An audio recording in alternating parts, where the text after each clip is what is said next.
There is a seed sitting in markets across Mexico right now that once built an empire. It fed 20 million people. Priests shaped it into the bodies of gods. Warriors ate it before battle, believing it granted supernatural strength. And in 1519, the Spanish crown made growing it a crime punishable by death. They burned every field they could find. They cut off the hands of farmers caught planting it. For 50 years, possessing a single seed could cost you your life. This is Amaranth. What happened to this plant reveals exactly what happens when a survival food threatens the power of those who conquer. Welcome to Secrets Beneath Nature. If stories like this matter to you, subscribe and hit the bell. Drop a comment telling me if you have ever seen amaranth growing or eaten alegria candy in Mexico.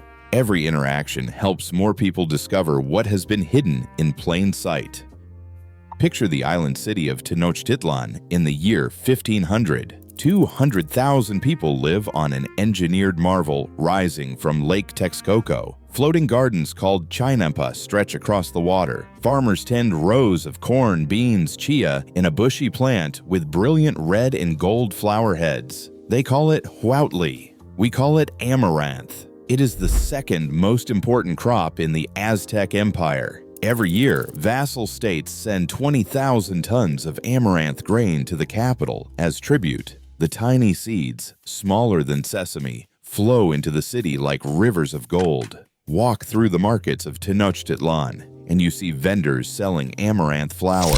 You see mothers buying seeds to grind into porridge for their children. You see warriors purchasing pouches of the grain to carry into battle. The Aztecs did not know the words protein or amino acid, but they understood that amaranth made their bodies strong in ways corn alone could not. Modern science would take 500 years to explain why.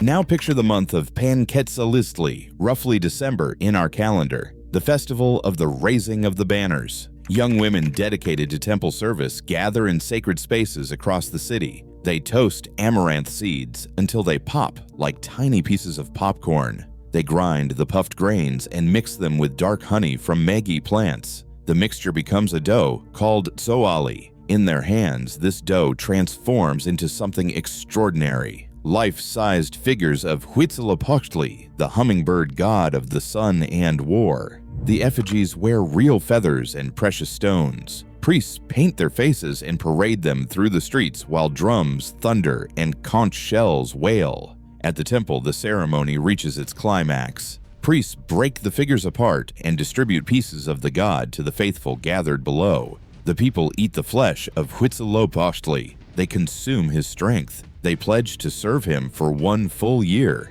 This ritual happens throughout the Aztec calendar for different gods, like Chicomacotl, goddess of sustenance, and Tlaloc, god of rain. Amaranth connects the people to the divine. Then the Spanish arrive. November 8th, 1519. Hernan Cortés and his conquistadors enter Tenochtitlan for the first time. Emperor Moctezuma welcomes them as guests. The Spanish describe the city as the greatest they have ever seen. They note the gardens, the palaces, the temple pyramids. They also observe the religious ceremonies. They watch priests prepare tzoali. They see the faithful consume the bodies of their gods. The Spanish are Catholic. They recognize what they are seeing. This looks like their own Eucharist, the bread that becomes the body of Christ, the wine that becomes his blood. But this is not Holy Communion. This is something else entirely. This is demonic mockery. This is the devil teaching pagans to pervert sacred rites. May 15th, 1520. Cortés leaves Tenochtitlan to deal with rivals on the coast. He leaves Pedro de Alvarado in command. The Aztecs begin preparing for the festival of Toxcatl. Priests make tzoali figures while Spanish soldiers watch. Nobles gather in the temple courtyard wearing their finest clothes and gold jewelry. They begin to dance and sing. Alvarado and his men attack. They massacre hundreds of unarmed celebrants. Some historians say they wanted to stop human sacrifice. Others say they wanted the gold. The Florentine Codex, written by Aztec survivors, calls it treachery. The war that follows will destroy an empire. After the conquest, the Catholic Church makes a decision. Amaranth must disappear, not because of its nutrition, because of its meaning. The grain that binds people to their gods must be severed from their lives. Colonial decrees outlaw amaranth cultivation. Spanish soldiers burn fields from the Valley of Mexico to the highlands of Oaxaca. Farmers caught with seeds face amputation. Possession becomes punishable by death. Imagine being an Aztec farmer in 1530. You have grown huutli your entire life. Your mother grew it. Her mother grew it.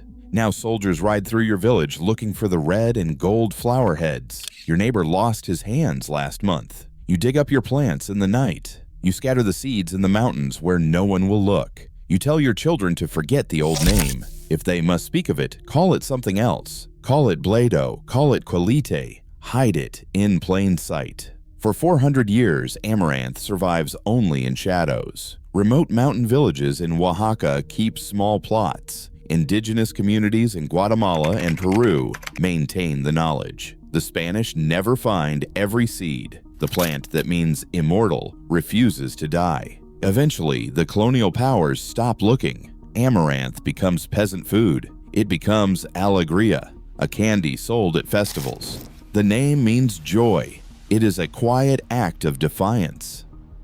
Then something happens in 1975. A laboratory at the University of Sao Paulo, Brazil. Researchers are analyzing the protein content of underutilized crops. They examine amaranth seeds and check their results twice. The protein content measures between 14 and 18%, higher than wheat, higher than corn, higher than rice. But protein quantity means nothing without quality. They test the amino acid composition. They find something remarkable.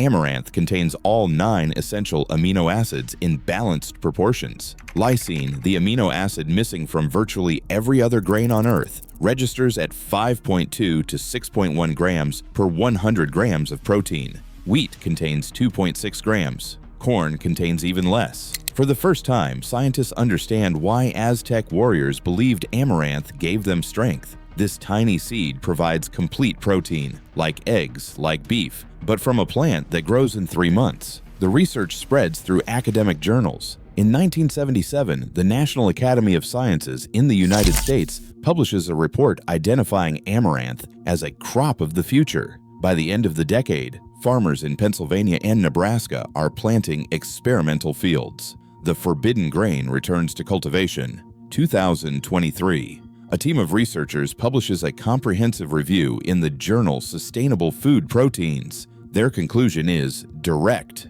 Amaranth protein has nutritional qualities comparable to that of meat, milk, and soy. The proportion of essential amino acids meets World Health Organization recommendations. The protein digestibility corrected amino acid score, the standard measure of protein quality, reaches 0.64. Wheat scores 0.40. The Aztecs were right.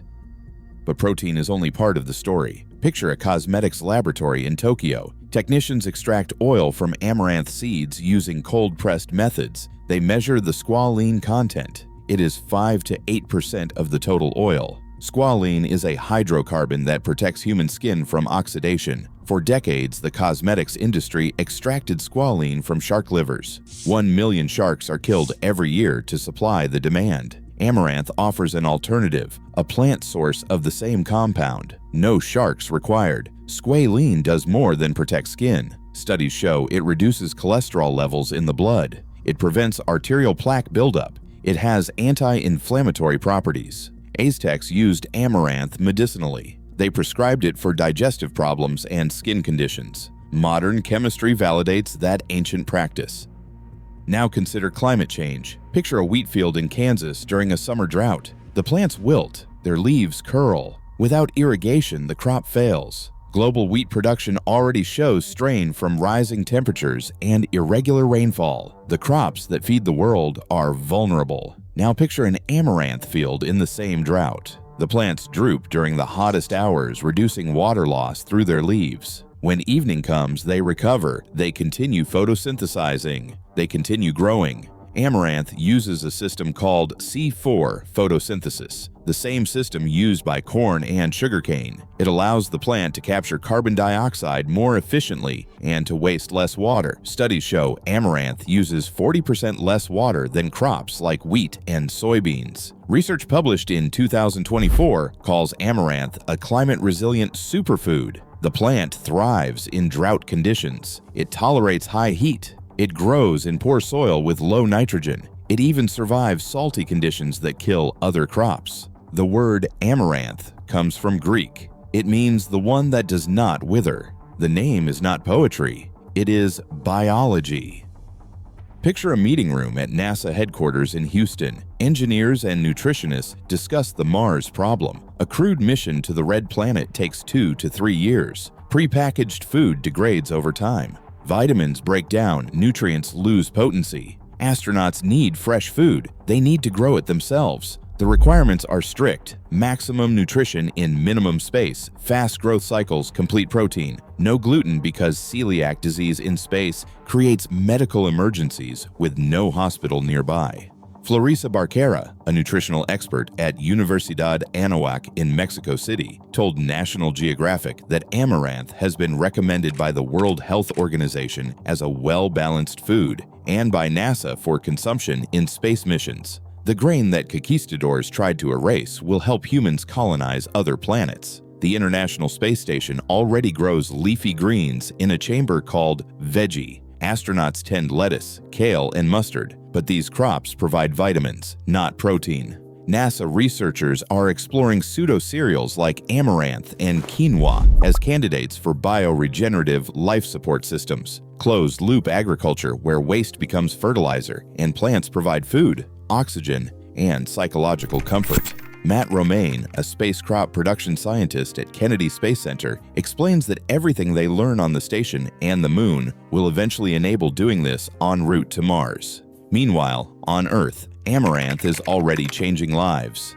Picture a farming cooperative in Binga District, Zimbabwe. 47 women grow grain amaranth as part of a climate adaptation program. The region suffers from unpredictable rainfall and poor soil. Traditional crops fail more often than they succeed. Amaranth survives. It produces nutritious grain and edible leaves. The women harvest both. In the Slovak Republic, the Institute of Plant Genetics and Biotechnology has developed 2 new varieties of amaranth. They name them Pribina and Zobor. These are the first amaranth varieties legally protected across European Union member states. Monica Sabuva, the lead researcher, explains that amaranth is resistant to many diseases and tolerates drought, salinity, and high temperatures. She calls it an important alternative crop in the context of current global warming.